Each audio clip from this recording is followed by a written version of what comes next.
कृति 19 तोता और इंद्र। तोता मतलब कि पैरट और इंद्र देवपति देवराज कहा गया है।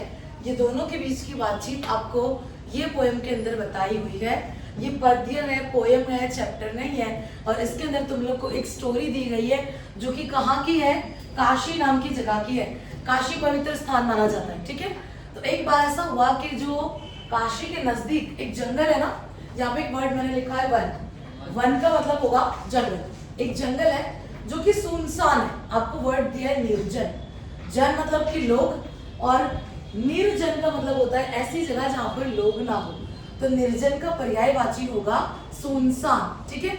ऐसा इलाका जहाँ पर लोग ही नहीं हो। तो ऐसा एक निर्जन वन था, एक जंगल था, कहाँ पर, काशी के नजदीक। वहां से इंद्र हवाओं में से उड़ते हुए गुजर रहे थे और उनकी नजर जंगल में एक वृक्ष के ऊपर पड़ती है। अब वो वृक्ष बहुत बड़ा था, लेकिन उसके जितने भी लीव्स है ना, वो सारे सूख गए थे। उसके ऊपर एक भी पत्ते नहीं थे। पूरा खोखला वृक्ष हो गया था, खाली वृक्ष हो गया था, सूख गया था। ऐसा था कि अब वो कुछ टाइम में पूरा ही सूखकर गिर जाएगा, खत्म हो जाएगा, ऐसा वो वृक्ष था। और उसके ऊपर एक सुंदर तोता बैठा हुआ है। अब इंद्र देखते हैं कि सूखा खोखला वृक्ष है और उसके ऊपर ये तोता जो है, ये मूर्ख अनाड़ी अनजान की तरह बैठा हुआ है। इतना बड़ा जंगल है, इतने सारे अलग अलग वृक्ष है, हरे भरे वृक्ष है, तो उसको वो कोई वृक्ष नहीं मिल रहे, वो कोई ट्रीज नहीं मिल रहे।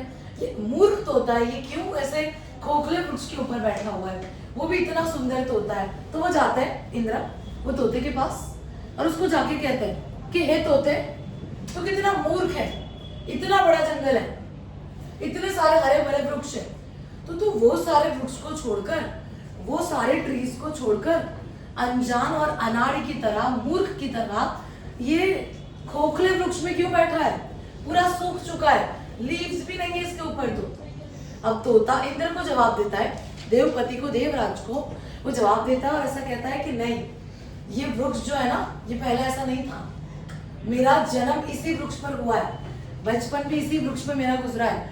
हंसना, खेलना, खाना, पीना, बोलना, सब कुछ इसी वृक्ष के ऊपर मैंने सीखा है। और ये पूरे जंगल की शान हुआ करता था, ये जो वृक्ष है वो। और जंगल के जितने भी पक्षी है ना, वो सबका बसेरा इसी वृक्ष पर था।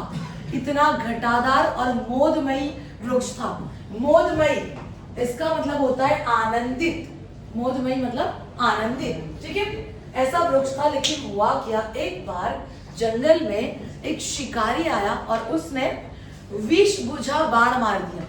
विष बुझा बाण, विष का मतलब होता है जहर, बुझा मतलब कि उसके ऊपर लगा हुआ था, और बाण का मतलब होगा तीर। तो ये हरे भरे वृक्ष पर, मोदमयी छाया वाले वृक्ष पर शिकारी ने जहर से लिपटा हुआ बाण मार दिया, विष बुझा बाण मार दिया, जिसकी वजह से ये पेड़ जो है ये धीरे धीरे सूखने लगा। और अब ऐसा हो गया है कि ये पूरा ही सूख गया है, पूरा ही खोखला हो गया है। और अब तो लगता है कि इसका अंत बहुत नजदीक है। लेकिन वो ऐसा कहता है कि ये मेरे सुख दुख का साथी है, तो मैं इसको छोड़कर नहीं जा सकता, इसलिए मैं इसी के ऊपर रह रहा हूँ।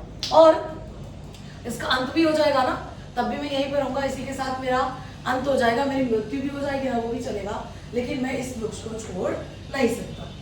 इंद्र खुश हो जाते उसकी बातें सुनकर कि एक तोते को एक वृक्ष से इतना ज्यादा लगाव है, इतना ज्यादा प्रेम है, तो बहुत खुश हो जाते हैं तोते से। और उसको कहते हैं कि हे तोते, मैं बहुत प्रसन्न हुआ तुझसे, मांग कोई वर मांग मुझसे। वर, वरदान का शॉर्ट फॉर्म आपको दिया है पोएम के अंदर। वर का मतलब होगा वरदान, इसी क्षण मैं उसे पूरा कर दूंगा। ये इंद्र कहते हैं तोते को कि तू मुझसे कोई वरदान मांग, मैं अभी वो तेरा वरदान पूरा करूंगा। तोता कहता है कि मेरी तो एक ही अभिलाषा है। अभिलाषा का मतलब होता है इच्छा। मेरी एक ही इच्छा है कि ये तोता जो है ना, ये वृक्ष में जो बैठ रहा है ना, ये वृक्ष फिर से हरा भरा हो जाए, पहले की तरह पूरे वन की आन बान शान हो जाए।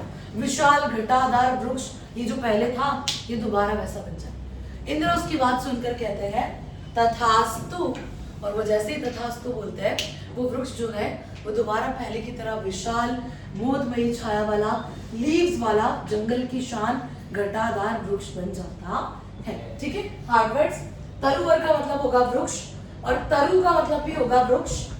मोदमयी का मतलब होगा आनंदित, और निर्जन का मतलब होगा सुनसान, जहां पर लोग ना हो। जन का मतलब होता है लोग, और निर्जन का मतलब क्या होगा, जहां पर लोग होते नहीं। क्लियर, समझ आ गया?